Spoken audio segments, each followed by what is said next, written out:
ناچیز کی طرف سے آپ احباب کی خدمت میں آداب۔ امید کرتا ہوں جس طرح آپ احباب نے مجاہد عنبر اعوان کی شاعری کو اپنے دل میں جگہ دی ہے، آپ کو ان کے لکھے ہوئے افسانے بھی ضرور پسند آئیں گے، جو کہ عام روٹین سے ذرا ہٹ کر ہوں گے۔ آپ احباب سے گزارش ہے کہ اگر پسند آئیں تو لائک اور سبسکرائب ضرور کر دیا کریں اور اپنی رائے کا بھی اظہار کر دیا کریں۔ سلامت رہیں، آمین۔ تو شروع کرتے ہیں آج کا پہلا افسانہ، خود فریبی۔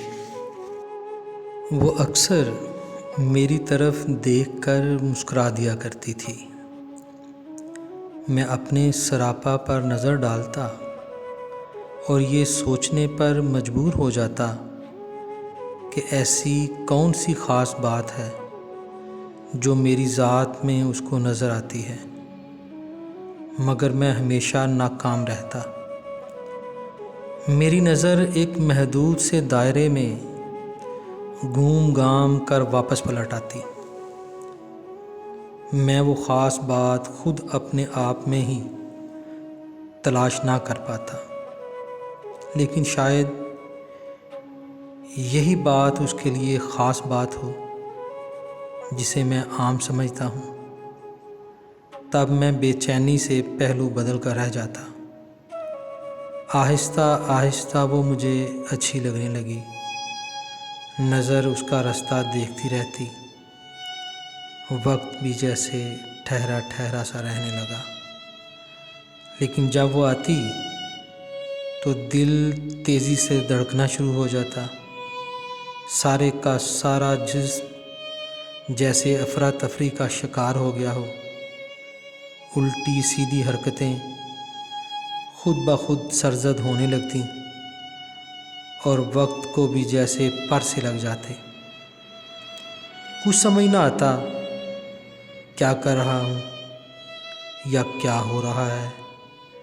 اس کے بعد اگر کچھ یاد رہ جاتا تو فقط اس کے ہونٹوں پر کھیلتی ہلکی سی مسکراہٹ، جو وہ میری جانب یوں اچھال دیتی جیسے اس کے پاس یہ کوئی فالتو چیز ہو۔ میں اکثر یہ سوچتا کہ ہو سکتا ہے جیسے اکثر لوگوں کو بے وجہ مسکرانے کی عادت ہوتی ہے، سو اسے بھی نہ ہو۔ میں سوچتا شاید وہ میری الٹی سیدھی حرکتوں پر مسکراتی ہے، یا شاید پہلے سے ہی مسکرا رہی ہوتی ہے۔ میں ٹھیک طرح سے کبھی فیصلہ نہ کر پایا، کیونکہ مسکرانے اور دیکھنے میں وقت ہی کتنا لگتا ہے۔ سو میں یہ سوچنے پر مجبور ہو گیا کہ شاید اسی کا نام محبت ہے، یا شاید محبت ایسے ہی ہوا کرتی ہے، دیکھنا، مسکرانا اور چل دینا۔ کئی دفعہ تو اس کے سینڈلوں کی آتی ہوئی آواز بھی میرے دل پر ہتھوڑے کی طرح لگتی۔ کبھی جو وہ مجھے وقت معین سے ہٹ کر نظر آ جاتی تو یوں محسوس ہوتا جیسے سانس سینے میں ابھی رک جائے گی، دل دھڑکنا بھول جائے گا اور چلتا وقت جیسے اپنی جگہ پر ساکت ہو جائے گا۔ دل کی اس کیفیت پر آخر میں نے یہ فیصلہ کیا کہ مجھے اس سے محبت ہو گئی ہے، کیونکہ دوستوں سے سنی ہوئی تمام باتیں مجھ پر فٹ بیٹھ رہی تھیں۔ اب میری زندگی کے معمولات میں یہ بات بھی شامل ہو گئی تھی کہ راتوں کو جاگنا، صبح کا بے چینی سے انتظار کرنا اور وقت سے پہلے اس کے آنے والے راستے پر کھڑے ہو جانا، فقط ایک نظر اس کو دیکھنا، ہاں بس ایک نظر، گلی کے موڑ تک نظر سے اس کا تعاقب کرنا اور پلٹ آنا۔ اس سے آگے کی ابھی مجھ میں ہمت پیدا نہیں ہوئی تھی۔ آخر ایک وقت ایسا بھی زندگی میں آیا کہ جب میں یہ سمجھنے لگا کہ اب میں اس کے بغیر زندہ نہیں رہ سکوں گا، یہ سوچ کر میں نے اس کو مخاطب کرنے کی ٹھان لی۔ سو میں وقت اور موقع کی تلاش میں رہنے لگا۔ کئی بار میرا ارادہ متزلزل بھی ہوا، مگر پھر قائم ہو جاتا۔ ڈھیروں دن اسی کشمکش میں گزر گئے، اسے مخاطب کس طرح کیا جائے، لیکن کچھ سمجھ نہ آتا۔ یہاں آ کر ہمیشہ میری عقل کو بریک لگ جاتی۔ خط لکھا جائے، ہاں یہی آسان طریقہ ہے مخاطب ہوئے بغیر، لیکن اگر کسی نے خط دیتے ہوئے دیکھ لیا تو اس بات پر سارے جذبے جاگ کی طرح بیٹھ جاتے۔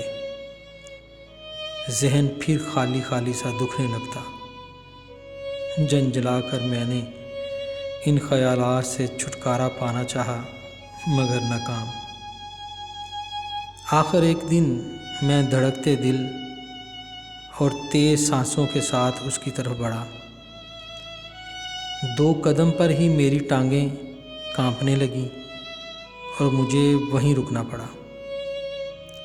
مجھے اپنے آپ پر بڑا غصہ آیا، نہیں شاید ترس۔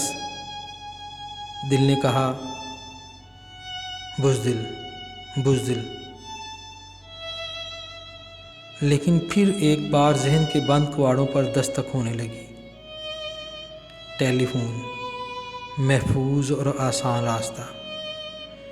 دل اس بات پر مطمئن ہوا، لیکن پھر دماغ نے دل پر چوٹ کی کہ اگر اس کے گھر فون ہی نہ ہوا تو، اور اگر ہوا بھی تو فون نمبر کیسے لیا جائے۔ اب مجھے ہر طرف سے مایوسی ہی مایوسی اور اندھیرا ہی اندھیرا نظر آنے لگا۔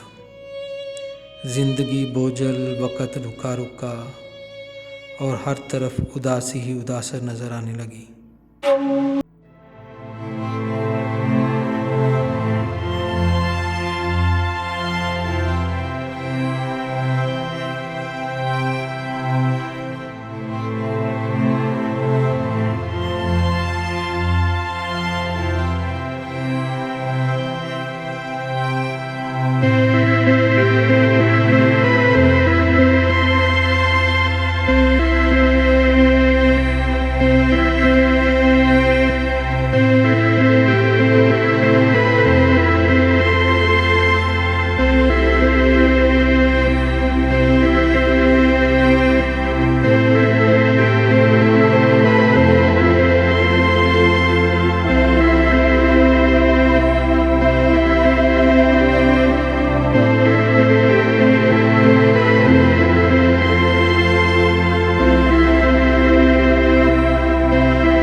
میں